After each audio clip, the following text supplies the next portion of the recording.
But then there's this tinted button, which feels kind of cursed. So this is already kind of a weird looking icon.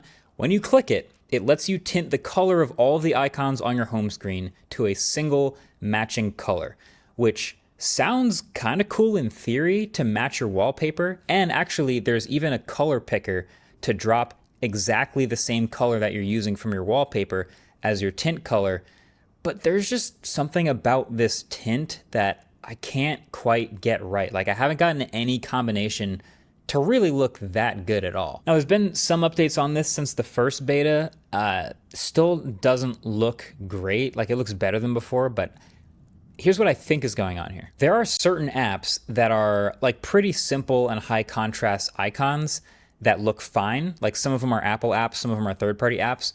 And then especially Apple widgets. Like, look at this weather widget. That looks great. That looks really solid with this nice accent color because it keeps everything really readable. But then there are also some third-party app icons and widgets that just look completely illegible. Like, they may need to be updated to support this tinting thing in a more contrasty way. So it's the mixing of these two that look weird. Like, even on my home screen, look at Carrot, like the weather app, or Superlist.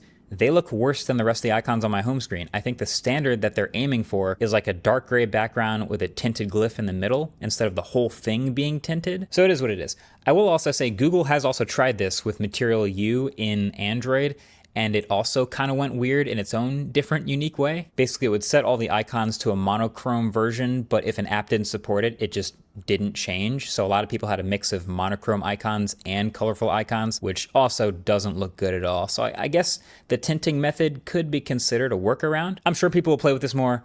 Icons will continue to get updates.